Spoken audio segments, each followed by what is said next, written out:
reunimos como só corpo, como igreja de Cristo. E agora, meus amados irmãos, eu estou conclamando as igrejas, os pastores, as famílias, para nos irmanarmos em uma campanha de oração.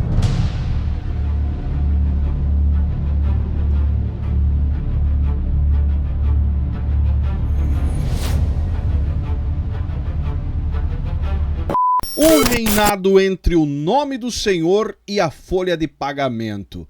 Durante mais de décadas, os púlpitos da Assembleia de Deus no estado do Pará, não só no estado do Pará, né? Outros estados, o Brasil inteiro, mas o vídeo de hoje é sobre o estado do Pará. E entre 3 décadas ecoaram não só orações, mas um poder autoritário em nome da ordem. Entre aleluias e glória a Deus e muita unção foi levantada uma dinastia pela família Marques. É sobre esse assunto que nós vamos falar, a queda dos ungidos e o colapso na dinastia Marques. E o pior de tudo, cara, o silêncio de alguns pastores também no meio disso tudo. Deixe seu comentário no decorrer do vídeo, seu joinha ajuda muito, dá o positivo aí embaixo, o negativo se você não curtir.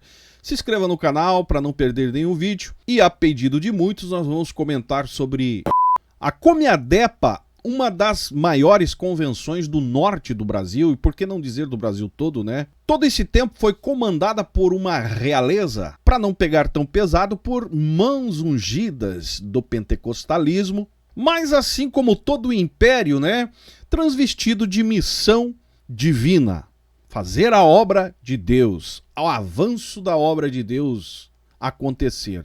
Bastou um escândalo, entre tantos outros escândalos, né? Mas esse foi a gota d'água. O castelo pentecostal no Pará desmoronou. Um reinado em nome do Senhor e da folha de pagamento fez com que a trajetória da família Marques viesse à ruína. E lembrando que a trajetória da família Marques não foi só construída apenas na fé, na espiritualidade, mas na política também. E no nepotismo, se você não sabia. Aquela ideia de saber aonde colocar um parente para cuidar da melhor igreja. O falecido pastor Gilberto Marques de Souza, né, foi por muito tempo o rosto respeitável da Comiadepa, conduzindo assim mais de 8.000 templos com a habilidade de quem dominava a oratória e os bastidores. O cara tinha os trejeitos, lembrando que já havia acontecido um outro racha com a CJDB, aonde surgiu a Conamad, né? Acho que é Conamad, que até hoje brigam quem é a igreja mãe, enfim, é uma confusão, cara. Se existe instituição que tem racha, pense na Assembleia de Deus. E nós sabemos que nem só de pregação vivem, né, esse contexto aí. Eles vivem também, os fiéis enchem os cofres, os templos de dinheiro, fazem conexões lucrativas com o poder público, carros de luxos, igreja sendo usado como um Uber espiritual, principalmente para pastores e pastoras, enfim, uma rotina de privilégios e mais privilégios. Isso tudo em nome da fé alheia, que para você que não entendeu, contribuições dos membros dos fiéis, né? Eles arrecadam dinheiro para viver tudo isso que eu falei. Porém, depois da morte do pastor Gilberto, o filho assumiu, herdou o trono e no final das contas veio uma vergonha alheia pública. Após a morte do pastor Gilberto, seu filho Ritter Marques herdou o trono. Isso quer dizer o quê? A presidência da Comiadepa, a presidência da poderosa, segundo os assembleanos, Assembleia de Deus no Maguari, em Ananindeua, considerada por muitos um campo próspero, com milhares e milhares de membros, uma influência política muito grande, até aparecer o presidente com o dedinho na boca e o bigode úmido. Sim, os vídeos foram expostos na internet e, meus amigos, ele lutou de todas as formas para tentar encobrir e não conseguiu.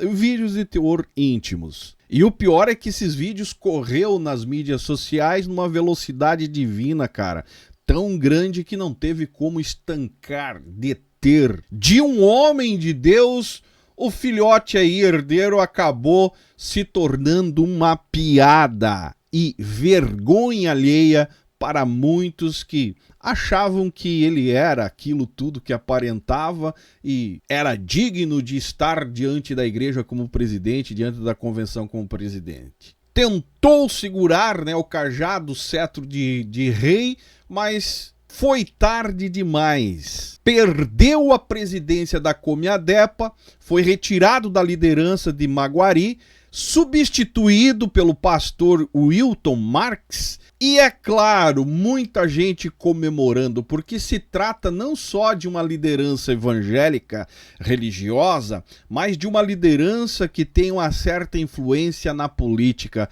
E como igreja e política tem tudo a ver, igreja e instituição, né, tem tudo a ver, muita gente comemorou a sua derrota e outros ficaram tristes porque comiam junto com ele, tinham parte da fatia. E para você que o admirava, talvez você possa dizer, mas tu tá sendo irônico, Zaio, porque foi uma tragédia. Será que foi uma tragédia? Outros dizem que foi uma justiça divina. Mas enfim, cada qual aí escolhe a sua narrativa e tá tudo certo. A verdade é que o trono desmoronou para a família Marques. Agora, meus amigos, a verdade é que a crise no Pará da Assembleia de Deus não se resume somente nos vídeos aí, né? Ela serviu justamente para trazer outras perebas escondidas da Assembleia de Deus do Pará, mostrando, deixando aberta a doença, a enfermidade impregnada na instituição que contaminou toda a realidade da Assembleia de Deus no estado do Pará. Afinal, o poder espiritual religioso virou uma herança de sangue. Se você não entendeu, eu vou te explicar. Os fiéis, os milhares de membros da Assembleia de Deus do estado do Pará, crentes humildes, sinceros, que foram feitos de plateia cega, enquanto a cúpula Marques vivia uma vida nas regalias. E depois da sua renúncia aí, desmoronando todo o contexto que construíram ao longo dos anos pelo seu pai, pastor Gilberto, agora não só desmoronou o presidente da Comiadepa, da Assembleia de Deus, mas também está desmoronando aí um outro nome que é o irmão dele, né, o deputado Olival Marques, que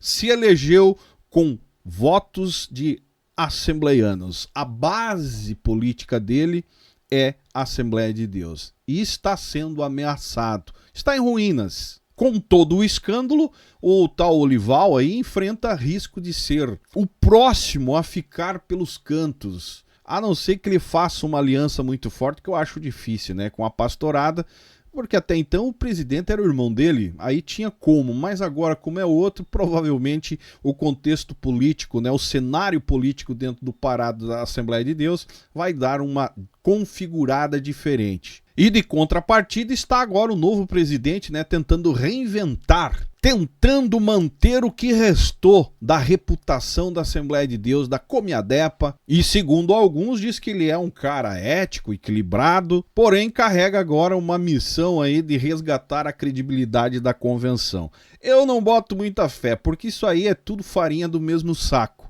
Mas a pergunta que fica, será mesmo que é possível construir ou reconstruir aí sem mexer nas fundações de tudo que foi construído? Porque um momento ou outro a base é Marx. Comenta aí embaixo se você concorda comigo, mas eu vejo uma certa dificuldade, porque queira ou não queira, existe uma base. Por mais que a estrutura, né, da diretoria seja mudada, muita gente está questionando aí quais serão os nomes, enfim, mas o presidente da CGDB vai estar presente lá e logo, eu acho que a data está marcada para o dia 24, se não estou equivocado, vai haver uma mudança geral, mas ninguém está ainda definido quem assumirá as cadeiras. Mas eu digo uma coisa, não vai ser fácil para o pastor Océlio na hora aí. Porque, no meu ponto de vista, não basta mudar o presidente, pois o sistema continua sendo uma monarquia, só sai da mão de um para a mão do outro. E não adianta você dizer, não, Zay, é um ministério dado por Deus. Não, meus amigos, é monarquia disfarçada de ministério. E nessas alturas não quer dizer nada, né, expulsar o herdeiro, se o contexto, né, que colocou ele lá vai permanecer. E aos fiéis, né, fica um alerta aí, membros da Assembleia de Deus, que entregam o seu dízimo, né, sustentam essas instituições, esses líderes, com o suor e com uma esperança de que as coisas estão sendo feitas para Deus, ou é para Deus. Esse escândalo para vocês não é só da família Marques, do Ritter Marques. É seu também, porque você ajuda a manter essa turma no poder, sem questionar, aceitando tudo que falam, e eles vivem uma vida dupla o tempo todo, bancada por vocês. Então a responsabilidade é de vocês. Porque quando se trata de uma instituição religiosa, uma instituição espiritual, omissão é pecado e o silêncio é cumplicidade. Deu para entender? Se você não sabe, a fé espiritual, a verdadeira fé, ela exige discernimento e humildade e coragem para questionar e para que venha ser provocado uma certa mudança. E se você não faz isso, você está sendo cúmplice e omisso. E isso tudo não se trata, não é sobre derrubar líder, mas é impedir que a tal obra de Deus que vocês tanto defendem continue, né, sendo usada como um biombo para vaidades e privilégio das lideranças, que já perderam a noção do que é ser um líder espiritual. Mas estão ali mantida pela fé de vocês, pela grana que você dá. A verdade é que muitos estão comemorando que a era Marques acabou, outros indignados porque queriam outro presidente, enfim. Mas eu digo uma coisa, o futuro aí, a novela não acabou ainda. O futuro vai depender do que vai vir agora. E eu torço para que continue sendo um tempo de limpeza e não só de troca de nomes. Eu tenho ainda um pinguinho de esperança, por mais que eu digo que é tudo farinha do mesmo saco, mas a torcida é que continue a limpeza e as novas lideranças aí venham mudar o rumo, pelo menos sendo transparente e não se pendurando no poder com nepotismo, tirando proveito daquilo que é arrecadado em nome da fé, para que venham fazer alguma coisa. Para você que pediu para nós falarmos sobre esse assunto, é isso que eu acho. Eu acredito que o pastor Ritter Marques aí perdeu a convenção, perdeu a Assembleia de Deus, mas vai ficar aposentado, jubilado com certeza, em nome de um reconhecimento pelo que a família fez, e vai continuar gastando o seu dinheiro aí do jeito que ele gastou até agora. E não duvido que amanhã ou depois venha aparecer presidindo uma outra igreja e talvez até assumindo ou rachando a convenção. A verdade é que tem muita coisa para rolar e só o tempo vai mostrar essa realidade. Mais um herdeiro aí, né, que não valorizou o que recebeu do pai, e isso é nítido e claro que quando o cara herda, não dá valor. Ele acha que aquela vida porca dele, aquela vida liviana, sem responsabilidade, ele vai conseguir dar conta porque o pai deixou tudo prontinho, é só ele administrar aqui e ali. Mas esquece que tem que ter um comprometimento de vida, de caráter, de moral, para dar continuidade a qualquer, inclusive a própria família, né? Que diante de tudo que aconteceu aí, eu não faço nem ideia como está a família desse cidadão. Não valorizou nem a própria vida. Imagina se iria valorizar tudo que herdou. Se você concorda comigo, deixe seu comentário aí embaixo. Agradeço a cada um de vocês, para vocês que pediram, mais uma vez eu digo, é isso que eu acho, é isso que eu penso. Deixe seu comentário aí embaixo, seu joinha ajuda muito, se inscreve no canal e me segue nas demais redes sociais. E esse é o canal Fala Zay, estamos juntos por um Brasil e um mundo melhor.